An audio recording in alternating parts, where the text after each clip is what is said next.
En familia y para los que estamos, gracias por venir, gracias a PTM Mundubat por haber venido, y tenemos esta tarde aquí con nosotros a Hugo Hernández, que ha sido un militante del Frente Nacional, el Frente Nacional de Resistencia Popular hondureño, y actualmente trabaja con PTM Mundubat, y bueno, nos va a presentar el libro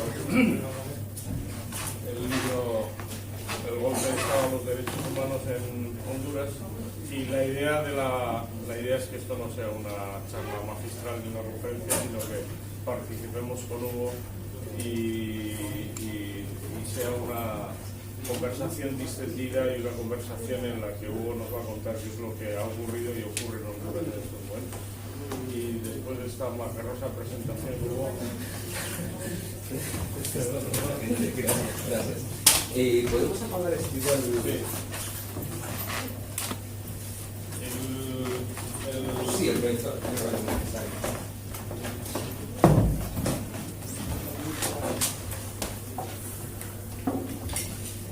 Bueno, me subo acá para el... Como quieras, supongo.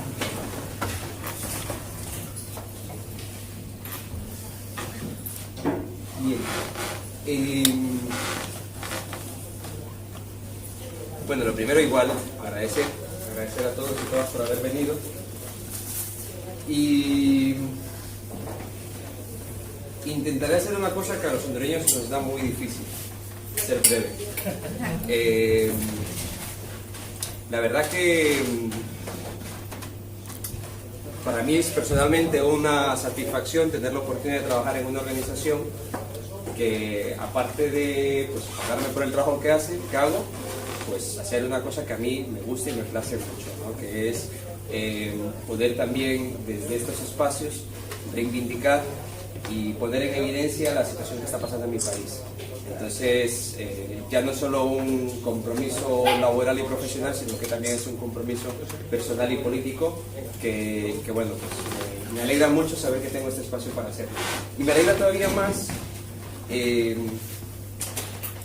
porque Honduras es un país del que muy pocas veces se conoce y se escucha lo que está sucediendo, ¿no?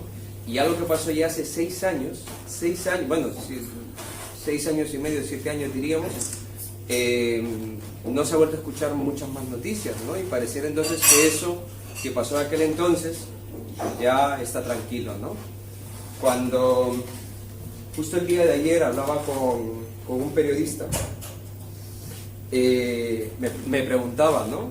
Y Honduras es también un país violento, ¿no? Y me dice, ¿más violento que Venezuela? Y me decía, sí, no, pues no es más violento que Venezuela. Venezuela no es más violento que Honduras, Honduras es más violento que Venezuela. Y de hecho, después del golpe de Estado, cuando registrábamos la alarmante cifra de 66 muertes por 100.000 habitantes, hoy día llegamos a 90, ¿no? Es decir, ha incrementado un 50%. Esto para ponernos en números, la de España es de 5, la del mundo es 16. Y Honduras y las principales ciudades de Honduras, Tegucigalpa y San Pedro Sula, pues están ubicadas en el ranking de las 5 ciudades más violentas del planeta. Entonces, ese es el país que hoy día, no hace 7 años, hoy día estamos viendo un país todavía más crítico, con una situación mucho más grave y de la cual desafortunadamente no se escucha nada. Y en este espacio de auge político, ¿no?, que ha sido todo este año que ha transcurrido, pues hemos escuchado como algunas personas han levantado y pegado el grito al cielo por visibilizar un problema que a mí también me parece relevante, que es pues la situación, la violación de derechos humanos que se dice que hay en algunos determinados países. Y me gustaría también escuchar de esas personas ese mismo interés para una nación como la nación hondureña o para una región como Centroamérica, que estamos igual de mal de jodidos, pero que desafortunadamente no tenemos un gobierno de izquierdas que sea tan llamativo como para despertar los intereses mediáticos que se viven en esta zona. Entonces, trataré de situar en esta charla la presentación de este libro, Un golpe de Estado de los derechos humanos. Es un libro que recoge 12 artículos de distintos autores, escritores, activistas políticos que participaron durante y después del golpe de Estado en todas las manifestaciones y movilizaciones que se vivieron, y que desde su propia experiencia intentan pues situar los temas claves de lo que fue el golpe de Estado, el antes, el durante y el después.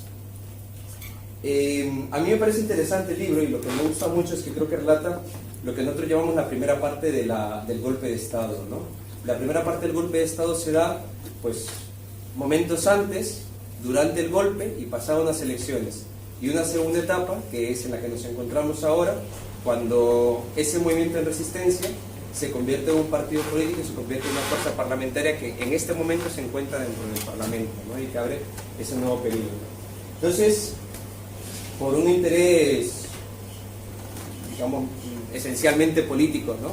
Intentaré, y repito, intentaré ser breve en situar lo que para mí son los elementos que podríamos utilizar para tratar de comprender por qué se da un golpe de Estado en el siglo XXI y por qué Honduras sigue como está, ¿no? Y yo creo que para eso lo importante y lo relevante es que sepamos que el golpe de Estado, más allá de haber sido una ruptura constitucional, que la es, más allá de haber sacado un presidente del país, que lo fue, más allá de una cuestión legal, de un debate legal que también lo fue, el tema en esencia es que representó el punto álgido de un conflicto de lucha de clases que se venía dando en el país desde siempre y que se venía incrementando desde el momento del crecimiento de la democracia en Honduras en la década de los 80, con un proceso de debilitamiento que se ha venido acrecentando y que el golpe pues representa como ese parteaguas, ¿no? Ese proceso de conflictividad social. Entonces no lo podemos disociar del hecho claro de una ruptura social, de una lucha entre los de abajo, una gran masa empobrecida, 60% de la población en pobreza, ¿no? Y uno de los índices de desigualdad más grande, en detrimento o en confrontación con uno de los sectores políticos más fuertes, más afincados en el país. Es el bipartidismo hondureño, que para dato no más, es uno de los bipartidismos más longevos de América Latina, ¿no? Partido Liberal, Partido Nacional, conservadores liberales, si me permiten, bueno, sí, dos partidos que a priori se miraban antagonistas, pero que tras 100, 150 años de existencia de estos partidos, pues no son otra cosa más que los mismos, plataformas de participación política para que élites económicas puedan detentar el poder. Entonces, yo creo que para comprender esto también es importante, entonces, asumir que en Honduras, en Centroamérica, la violencia ha sido un mecanismo que ha utilizado siempre el Estado como parte de su política, ¿no? Algunos recordarán quizá que en la década de los 80 se escuchaba mucho de Centroamérica, se escuchaba en Nicaragua, el surgimiento del Frente Sandinista, en Guatemala, aquella guerra civil que había comenzado en los 60, en los 80, que las fuerzas insurgentes salvadoreñas se agrupaban en torno al Farabundo Martí, ¿no? En Honduras no se escuchaba nada, pero porque Honduras termina siendo, durante esa década, una plataforma de, digamos, de control geopolítico para la región. Lo relevante de esto es que en el país, en Honduras, las élites políticas tienen una alianza con el poder militar para operar en la región y para desde ahí también frenar y estancar su poder. Esto, en los 80s, esa época, la década oscura, ¿no? Donde se elimina todo proceso insurgente hondureño, va evolucionando en los 90s, que es la entrada de la época neoliberal, aumentan las desigualdades, algunas personas terminan emigrando también para los Estados Unidos en busca de oportunidades, otras personas regresan, ¿no? Como exiliados, a encontrarse en una sociedad también fragmentada por las desigualdades sociales. Existe entonces todo ese caldo de cultivo que generaba también, pues, condiciones de empobrecimiento donde la gente, pues, vivía y convivía, ¿no? Los movimientos de izquierda, con las, digamos, con las evidentes contradicciones del sistema, pues iban creando por la zona central del país. Se creó el Frente Popular, el Caribe, la zona caribeña, la Coordinadora Nacional de Resistencia Popular, se crearon algunos grupos y a principios del 2000 esos grupos llegan asumiendo cierto poder de movilización, iban evidenciando también de que la política que nos estaban viviendo no era la adecuada, ¿no? Llegamos a 2006, cuando se dan unas elecciones, y en esas elecciones participa un señor, Manuel Zelaya Rosales, ¿no?, que ve la situación. El tipo viene de uno de esos partidos tradicionales, del Partido Liberal, y que no hace otra cosa que, en mi opinión, es intentar una política de conciliación para tratar de bajar el gas y la presión a la situación que se vivía en el país, ¿no? Y esa política viene acompañada, pues, con ciertos gestos, ¿no?, que se dan en la segunda mitad de su legislatura, como por ejemplo aumentar el salario mínimo, cambiar la fórmula de precio de los combustibles para favorecer a la población y no afectar, bueno, afectar un poco más los intereses de los que tenían las plantas térmicas. Y bueno, utilizar, digamos, algunas ciertas prebendas sociales para que la gente, pues, igual bajar ese nivel de conflictividad, ¿no?, junto también a otras políticas de corte neoliberal que habían hecho también sus antecesores. Esto representó también un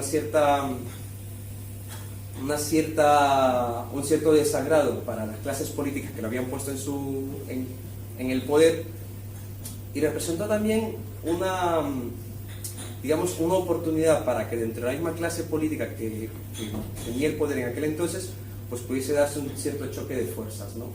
Entonces lo que hace Zelaya en aquel momento es buscar más respaldo entre los movimientos sociales para que su posición a lo interno de la clase política, pues, se mantuviese también estable, ¿no? Y poco a poco lo que fue haciendo es ensanchando la brecha entre sectores de la clase política. Aquellos sectores que consideraban que las condiciones podían mantenerse como estaban y que consideraban que también sus negocios, pues, podían verse afectados con lo que estaba haciendo Zelaya, y otros sectores que, pues, consideraban que era igual hasta necesario hacer este tipo de prebendas y que no estaba mal tampoco un acercamiento, ¿no? Por ahí también, sobre finales de 2008, Zelaya firma la adhesión al ALBA y entra también en el Petrocaribe. Entonces eso ya empieza a hacer también de cierto ruido para otros sectores todavía más, si cabe el término, hasta más rancios, ¿no? Esos sectores que en su momento también estaban muy vinculados con la embajada americana y que 20, 30 años atrás, pues tenían unos nexos también muy con esa lógica de la Guerra Fría, ¿no? Entonces la situación empieza a incrementarse hasta el punto, pues, que se da esa ruptura, ¿no?, de junio de 2009, cuando Zelaya convoca una consulta popular con la intención de saber si la población desea que en las elecciones que se van a realizar en noviembre de 2009 se incorporase una urna adicional, lo que él llamaba una cuarta urna, para que ahí entonces la gente opinase si quería o no cambiar la constitución, hacer una nueva constitución. Es decir, una consulta para que en noviembre se hiciese una consulta, ¿no? Y bajo esos argumentos se crea el golpe de Estado, ¿no? El libro relata también, creo que el primer artículo, de hecho, elaborado por Leticia Salomón, relata, digamos, todos los argumentarios legales que se utilizan por parte de algunos partidos para justificar eso como una cuestión ilegal, ¿no? Y hay quienes, bueno, de hecho la escritora intenta, pues, explicar cómo el argumento, pues, cae por sí mismo, ¿no? No tiene ningún sentido, ninguna validez, y es simplemente una excusa para esto. De fondo también expone una cosa que a mí me parece muy interesante, y es que se va probando también en el país un nuevo método para quitar presidentes que no nos agradan, ¿no? En el 2002 ya se había intentado algo en Venezuela con la salida de Chávez por la vía militar, que no había funcionado. En el 2004, si no me equivoco, en Haití se había practicado algo parecido que se hizo en Honduras, pero que no había llegado a tener mucha repercusión, y se ve que en Honduras este guión podía funcionar. Entonces Honduras sirve también como una plataforma para crear esos golpes, que luego se conocen los golpes cívico-militares, que se podían hacer desde el Congreso sin crear un revuelo mediático tan grande, ¿no? La apuesta que tenía la gente que monte el golpe es tratar de aguantar hasta las elecciones de noviembre, y lo consiguen aguantar 6 meses con un golpe que es repudiado por toda la comunidad internacional, que representó también un cierre económico, que representó el surgimiento de un movimiento que estaba en contra de este golpe, y que al final de cuentas movió las bases del sistema de partidismo y de los privilegios para la clase política hondureña que hasta ese entonces no se habían tocado. Entonces fue una apuesta muy arriesgada que, en mi opinión, fue mal calculada por las mismas personas que elaboraron el golpe de Estado. Es decir, los daños que representó y lo que esto representó contra la estabilidad que tenía la oligarquía hondureña dañó más de lo que pudo beneficiarles en el largo plazo.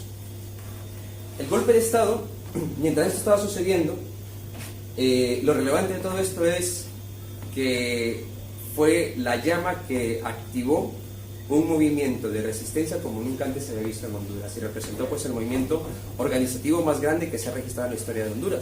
Tan solo en 180 días que duró el golpe de Estado, hubieron 300 movilizaciones en la ciudad capital, 300 movilizaciones, muchas de ellas que llegaron a sumar a más de 200.000 personas en las calles. Es decir, fue un movimiento que despertó algo que en la gente pues parecía que no existía, ¿no? Y fue ese grado de indignación contra lo que estaba pasando en ese momento que bueno, pues suscitó un cambio social.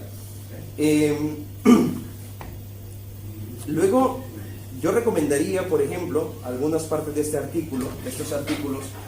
Dick Emerson, por ejemplo, y los últimos artículos de Alejandra Muñoz y Marcia Aguiluz y de Jorge Grijalva relatan muy bien los impactos que esto generó también en cuanto al derecho internacional y las violaciones de derechos humanos que se cometieron durante esos 180 días. Yo creo que es interesante también verlo desde esa perspectiva, ya que también nos permite ver cómo todo el Estado de Derecho, ¿no?, tuvo que verse modificado por esta situación. También recomendaría prestar atención al artículo elaborado por Marisa Paredes y Carolina Sierra, por Marisa Paredes y Carolina Sierra, en cuanto a las mujeres y golpe de Estado, porque precisamente visibiliza a las mujeres como aquel sector más afectado ya no solo por una lucha de clases, sino también por su condición de mujeres en una sociedad que, aparte de marcar desigualdades, tiene planteamientos también heteropatriarcales y machistas. Entonces, eso representaba también para el movimiento feminista todavía una doble amenaza, ¿no? Y a pesar de ello, el movimiento feminista concebía que en ese momento lo relevante era precisamente apoyar y luchar por las condiciones que estaban tratando de revertir con el golpe de Estado. El golpe de Estado, digamos, formalmente concluye ante la comunidad internacional en 2009, en noviembre, cuando se celebran elecciones. El movimiento que había surgido en aquel entonces, el Frente Nacional de Resistencia Popular, FNRP, desconoce las elecciones, dice que no existen las condiciones políticas para que esto se pueda dar y plantea la desobediencia ciudadana al no asistir a las urnas, ¿no?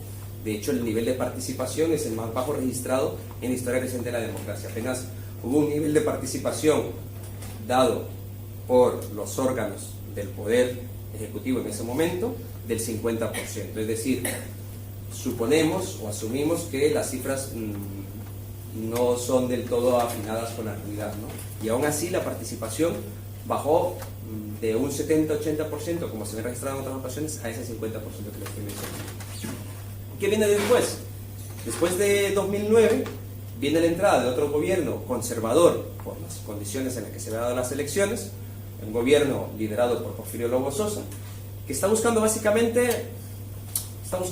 principal objetivo era conseguir una legitimidad ante la comunidad internacional, pero al mismo tiempo que intentaba esa legitimidad ante la comunidad internacional tenía las presiones de los grupos de poder para intentar también mantener la estabilidad interna en el país. ¿Y qué significaba la estabilidad interna en el país? Evitar que la resistencia hondureña pudiera crecer más.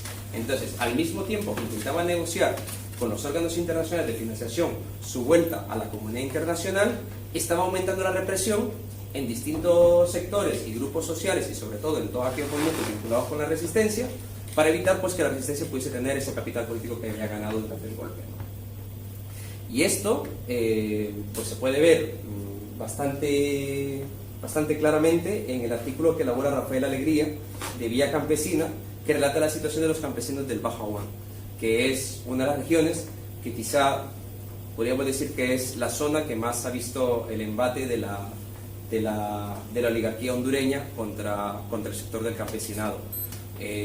Durante la legislatura de Porfirio Lobo Sosa se registran alrededor de 100-130 muertes por paramilitares y agentes privados de empresas agrícolas hondureñas junto con capital internacional contra estas personas.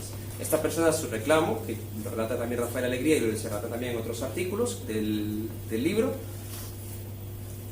son movimientos campesinos que están reclamando el acceso a tierras, que era una demanda que se venía dando desde hace 30 años, pero que por las condiciones del golpe se va creando también las condiciones para que quienes tienen el poder en ese momento puedan utilizar la violencia para minimizar los movimientos campesinos.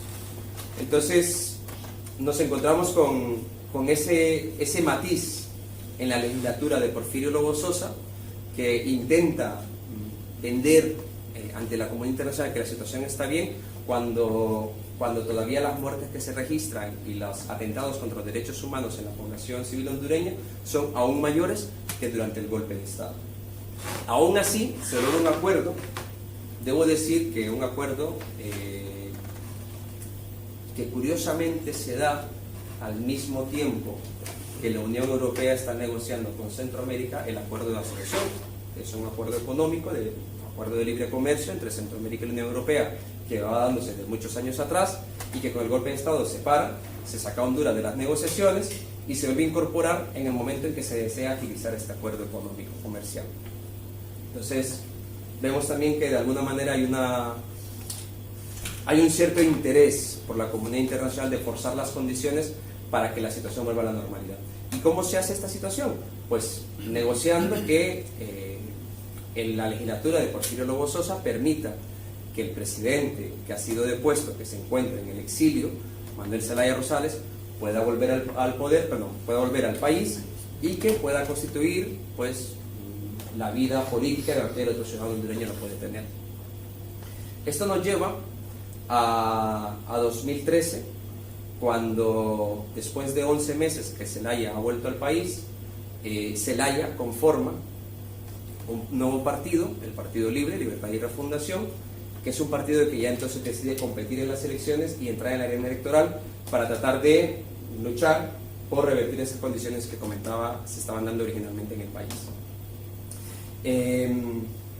Esto se da en noviembre de 2013, en unas elecciones también un tanto cuestionadas por la legitimidad y la legalidad con la que se operó y por supuesto también causas de fraude durante las elecciones, y se da también con la victoria, una victoria un tanto pírrica de Juan Orlando Hernández, quien era anteriormente presidente del Congreso de Honduras. Es decir, mientras Porfirio Lobo Sosa era presidente del Ejecutivo, este señor, Juan Orlando Hernández, era el presidente del Parlamento.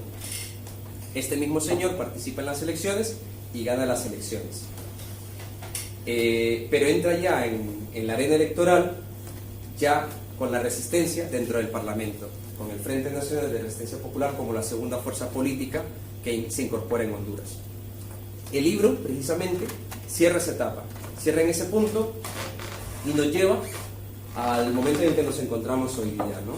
Nos encontramos entonces, como les comentaba en un inicio, con una sociedad con la que aquellos elementos que se presentaron antes de 2009 siguen vigentes y todavía en aumento.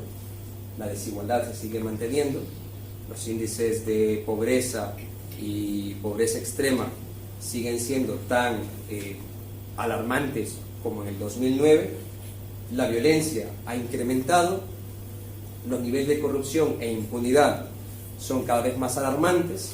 Sabemos también que las élites políticas, para haber sostenido el golpe, tuvieron que adquirir un endeudamiento con la banca privada que deben devolver. Eso significa también que el Estado se encuentra más endeudado. Nos encontramos también con casos de corrupción que han sido demostrados, ¿no?, dentro de los mismos grupos de poder que hoy día están en el gobierno, y nos encontramos también con una sociedad que se siente no representada por quienes están en este momento en el poder. Y esto ha dado una vuelta de tuerca, un giro más a la historia en Honduras, que son, quizá ustedes lo habrán escuchado, las famosas marchas de las antorchas que se han dado en la primavera de 2015, ¿no? Que ha sido un movimiento, un efecto de contagio que comenzó en Guatemala y que se reprodujo en Honduras, con miles de personas que han vuelto a salir a las calles para reclamar para luchar contra la corrupción y reclamar la institución de una comisión internacional contra la impunidad y la corrupción.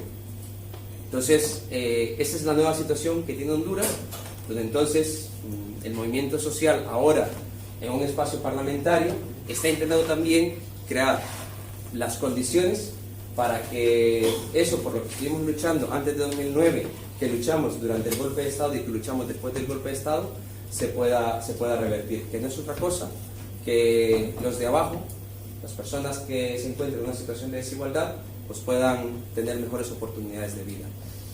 Entonces, cierro aquí porque, pues como les comentaba anteriormente, me apetecía también que tuviésemos más la oportunidad de, si lo desean, pues ir explorando distintos puntos tanto del libro o de lo que está pasando en la actualidad hondureña. Así que, nada, agradecer nuevamente su interés.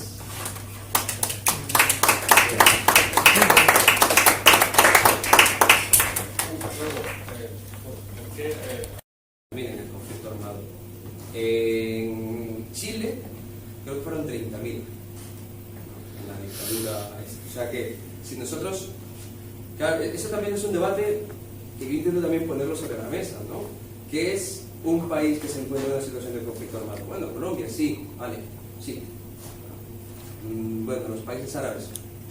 Bueno, ¿y Centroamérica? Con esas cifras de muertes y asesinatos. ¿No también deberíamos de repensar lo que entendemos por una situación de conflicto armado?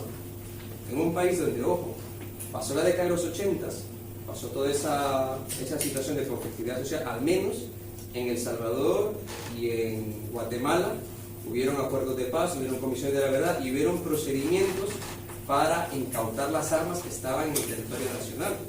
En Honduras no se hizo eso. Entonces, claro, al no darse eso, tienes una población armada, tienes vínculos con el narcotráfico que ayudaron también a los militares para sostenerse.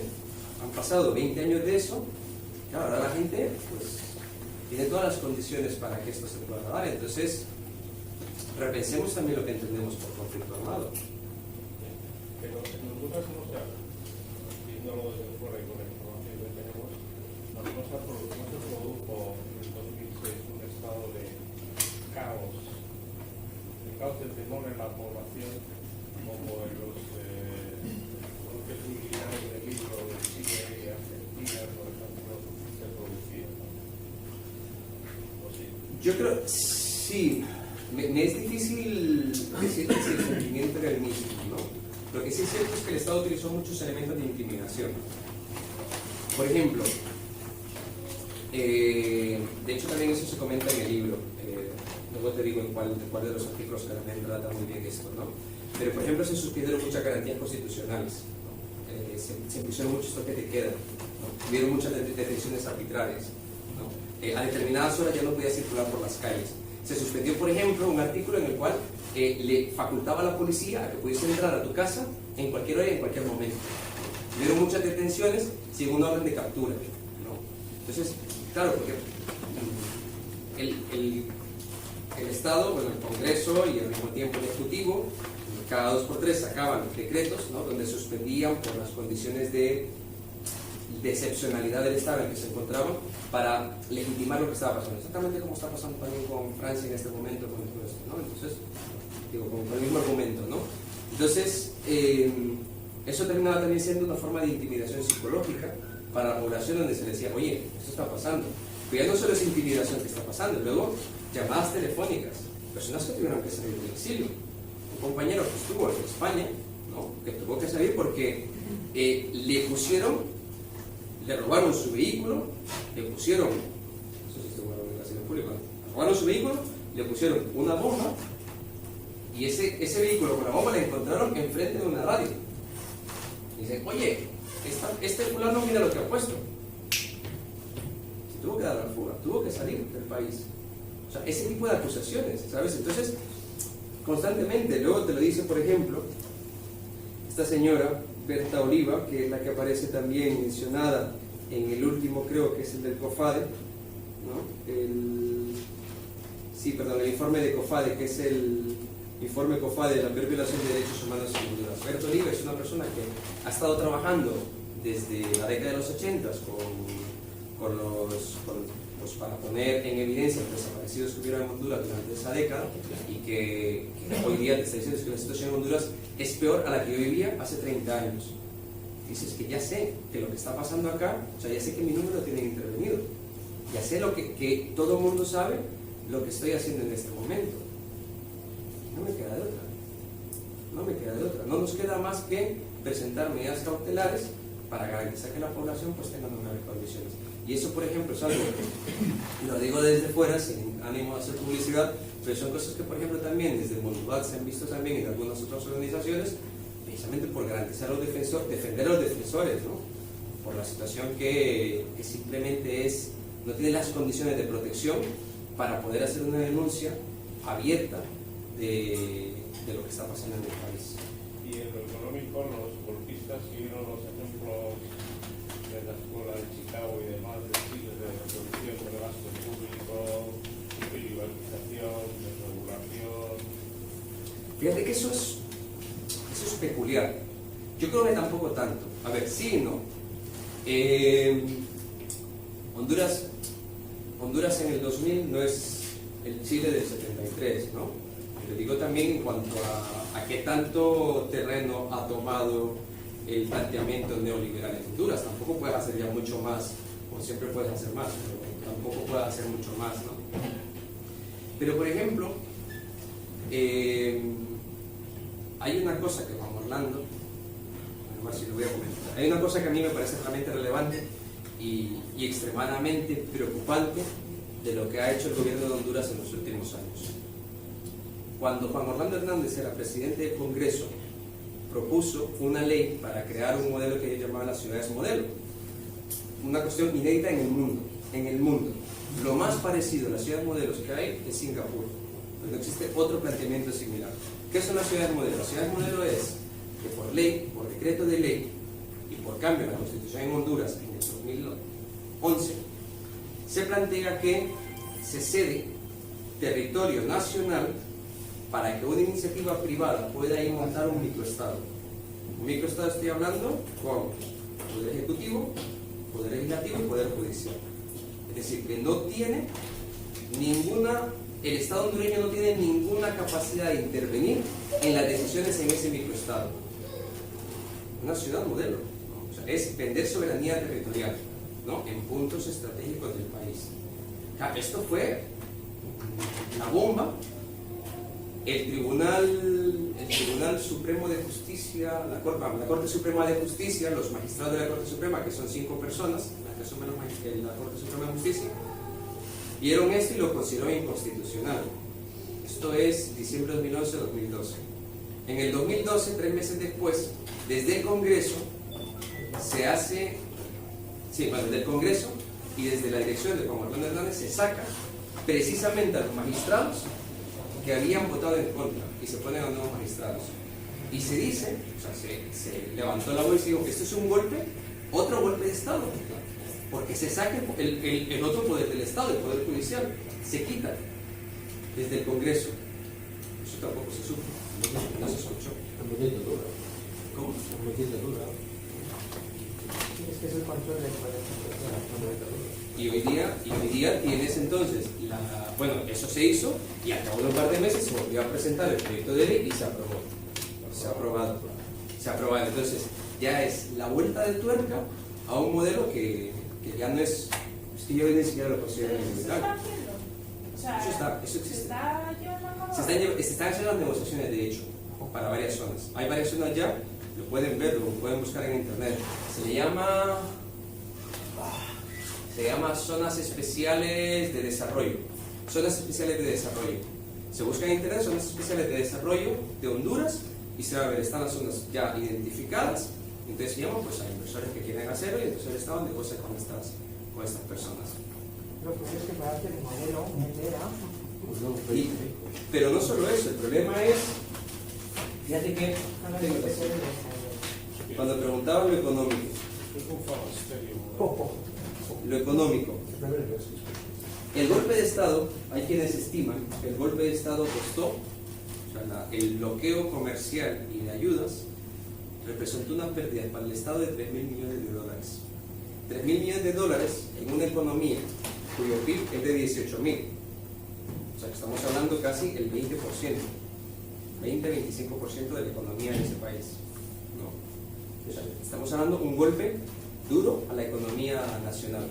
Por eso lo que comentaba anteriormente, que como no tenían inversiones externas, pues ¿qué es lo que hace entonces el Estado para tratar de mantenerse, ¿no? Y tratar de mantener también esos aparatos de represión. Cuando estoy hablando de aparatos de represión no digo en términos generales, estoy hablando a la policía, comprar más armamento, pedir ayudas para entrenar a la policía, desplegar más aparatos militares, contratar empresas privadas, porque no se dan abasto para suplir necesidades del gobierno, ¿no? Y luego todo el aparato de funcionamiento habitual del Estado, ¿no? Un Estado también que depende mucho de las ayudas externas. Pues ¿qué es lo que hace?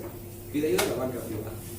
Es decir, a las mismas personas que de alguna manera ayuden y contribuyen al golpe de Estado, ¿no? Son las mismas que luego prestan al Estado para que pueda sostenerse.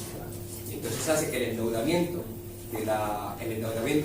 con la banca privada, el endeudamiento que se llama la deuda interna nacional, aumente más que la deuda externa nacional.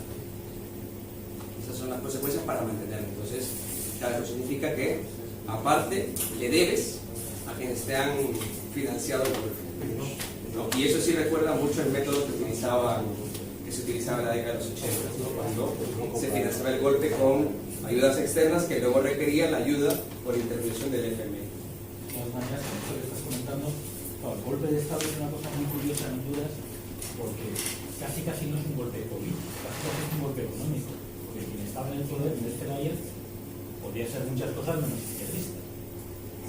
Era un tipo de derechas, que podía ser populista, pero poco más, era un finquero realmente. Claro, ¿hasta qué punto era un golpe de Estado? La economía es política, por supuesto, pero político en el sentido de decir, no, es que hay un partido izquierdista, pero que cargas, que va. Fue una cosa de que me meto en un modelo económico diferenciado,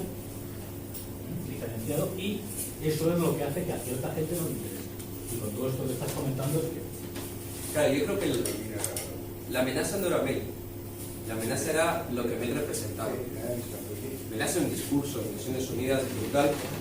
Yo nunca he escuchado a un presidente de Honduras que llegase a hacer un discurso de esa naturaleza, donde decía que los males correspondían al capitalismo. No, era algo que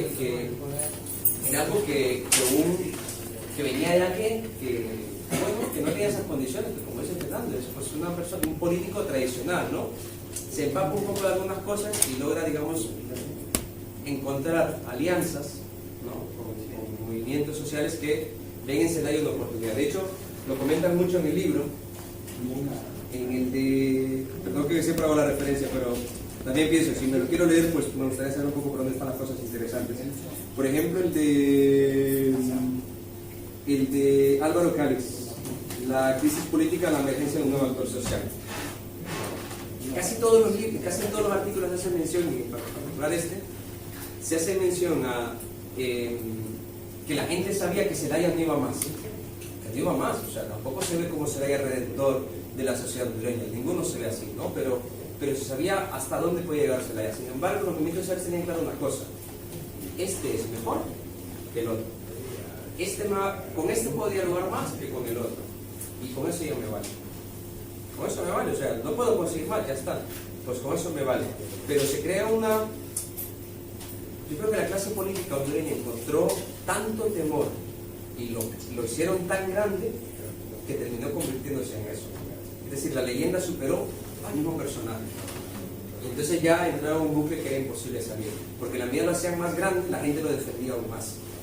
Y en la medida luchaba más contra él, pues encontraba muchas más empatías. ¿Y a dónde se llevaron? A él lo deportaron a Costa Rica. A Costa Rica. Sí. Es que aquello sí que tuvo mucha repercusión mediática, pero como tú muy bien dices, luego, bueno, pues ahí se quedó en el olvido y nunca más se volvió a escuchar sobre Honduras. Y es verdad que yo agradezco mucho que estés aquí, porque no es lo mismo escucharlo en los noticias que nos venden que escucharlo por una persona implicada o protagonista. Y eso, todo se queda ahí. En su momento hubo muchísimo folclore. Yo me acuerdo de ver las imágenes de cómo lo llevaban, de todo el tema que se montó. Porfirio luego que se puso después, no sabía, no sé si que no sigue entonces, por lo que tengo entendido, no sigue Porfirio luego. Y claro, todo eso hay que entenderlo dentro de ese contexto de la región, de Nicaragua, de El Salvador, en fin, de Guatemala. Y sí que es verdad que está en un momento muy... Claro, también está el tema de las fronteras, que son más o menos permeables, porque al fin y al cabo todas esas élites pues son casi las mismas en todos los países. Y todo el control de las fronteras, entonces es realmente pues un contexto geopolítico mucho más grande y mucho más... Hay tres cosas que has comentado ahí que me parecen interesantes. La primera, nosotros vemos el mapa. Aquí está Tegucigalpa, aquí está Costa Rica, ¿no? Más o menos el mapa, o si lo ponemos así, si vemos el mapa que el sur debería estar en otros países. Pero bueno, este es Tegucigalpa, este es San José de Costa Rica. Vale, pues el viaje que hacen para ir a Mel Zelaya, Costa Rica, es agarran el avión, suben a cargar combustible a un punto y luego bajan. ¿Cuál es ese punto donde suben a cargar combustible? Es una base que se encuentra a 80 kilómetros de Tegucigalpa, que es la base militar de Palmerón. La principal base norteamericana que hubo durante los años 80 y la primera base hondureña que hay en Honduras, ¿no? La primera base americana en Honduras. Entonces, también eso genera mucho ruido, ¿no? Sobre la relación y la implicación de... no digamos implicación, para no mojarnos tanto, el conocimiento de la embajada americana acerca de los hechos, antes de darse. Va, eso es lo primero. Lo segundo, yo creo que cuando una base con la que jugaron, y en mi opinión jugaron muy bien los golpistas, es la imagen esta de, bueno, el malo es Micheletti, ¿no? Que es el que hace el golpe de Estado, ¿no? El que asume el poder durante 6 meses. Pero si se va Micheletti ya todo pasa. Es que el problema no era Micheletti, el problema no era ni Micheletti ni Zelaya. El problema era una cuestión de una élite política, una cuestión de política, de sector económico, político, vinculado, que no quiere que esto pase. Se va Micheletti y parece que todo sigue igual, porque que ya no ha pasado nada. Entre una nueva persona y como no está mojada, pues no pasa nada, pero se siguen dando los mismos casos. Entonces, yo también creo que es importante verlo. Y lo tercero, yo creo que también está pasando en Honduras una situación muy peculiar, y es que los intereses económicos pueden ser los mismos, o cambian, es decir, las principales familias, en Honduras existe mucho esa lógica de la oligarquía, ¿no? Ahí sí cabe muy bien el término, porque son 8 o 10 familias las que tienen el poder económico y están registradas. Nosotros vemos la lista Forbes de los principales, los hombres ricos de Centroamérica, y está claro que son familias, ¿no? Bien, pues vemos esas familias no se mueven. Lo que sí se mueve es todo lo que está abajo, que son los políticos que ponen a ellos. Entonces, lo que sí te encuentras es como una lucha por ver quién es el caballito de quién, ¿no? Entonces, claro, pues bueno, está Porfirio por ahí, es que igual Porfirio no gusta tanto, oye, pues mira mejor este, ¿no? Mira mejor el otro, ¿no? El Pablo Iglesias a mí me gustó mucho cuando hizo esta campaña electoral, hizo un video que a mí me pareció bastante interesante, ¿no? Que decía, oye, a ver si me reúno con, ¿quién era? Con el del banco de Londres y el otro del banco, vamos, con un par de banqueros, y decir, bueno, quiero mejor negociar con ustedes, que como ustedes son los que tienen el poder, ¿no? Pues yo creo que planteaba un poco esa misma idea, ¿no? ¿Quiénes son los que tienen el poder, ¿no? ¿Son los que están realmente firmando los decretos o son quienes ponen a los que ponen a firmar decretos, ¿no? Y creo que en Honduras eso, bueno, en Honduras, en Centroamérica y quizá en América Latina no que existe, es todavía más evidente, ¿no? Entonces, claro, pues ahora no sirve mañana no sirve el otro, pero no porque el otro esté ahí significa que sea mejor o peor, es lo mismo, ¿no? Y aparte, y perdón que me extienda con esto, pero Honduras tiene un sistema de representación muy peculiar. Nosotros, en el sistema electoral, tenemos la capacidad de elegir a cada diputado. O sea, cada diputado lo podemos nosotros, ¿no? O sea, está bien. ¿Cómo? Sí. O sea, yo por ejemplo, yo estoy en un departamento que se llama Francisco Morazán. Y yo cuando voy a votar tengo una sábana, digamos una sábana, con 28 diputados para mi departamento, de cada corriente política. Claro, lo multiplicas por 7 y tienes que marcar 28 equitos de ese cantón. Es una completa locura, pero funciona. Bueno, funciona de esa manera. Vale, pero ¿qué es lo relevante de esto? Lo que significa es que los políticos no se deben a sus partidos, se deben a sus electores. Entonces, eso hace también de que los partidos no estén tan cohesionados entre sí. Y entonces eso hace también de que se juegue mucho con el ir creando bloques de poder interno, ¿no? Porque al final, pues aquí por ejemplo, si tienes a alguien que no te va, pues mira, lo sacas, el parlamento vota todo en línea, un partido político todo vota todo en línea, pero ya no pasa eso. Entonces el juego todavía de poderes es un poquitín más complejo, ¿no? Entonces genera ese tipo de situaciones y hace también lo que yo creo que Juan Orlando Hernández, el nuevo presidente, logró conseguir, y es que puso a todos en orden. Es como el nuevo político que ha conseguido romper esa inestabilidad que había por la independencia que tenía cada político.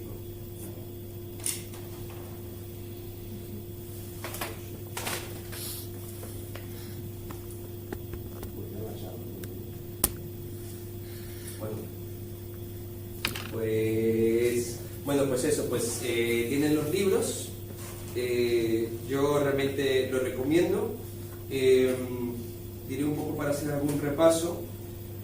Creo que el libro van a encontrar ahí algunas visiones que a mí me parecen también bastante interesantes, se habla mucho también sobre medios de comunicación, hay un enfoque también de derechos humanos, se pone mucho en evidencia también la situación de los derechos de los campesinos y las campesinas, ¿no? Que es un tema también con el cual hay especial interés.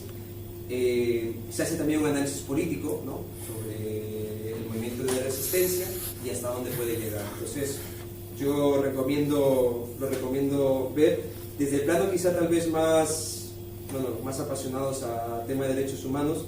Creo que los 3 últimos artículos son los más ricos en cuanto a contenido de derecho internacional para poder también sacar los elementos claves de por qué esto es precisamente un golpe de Estado de los derechos humanos.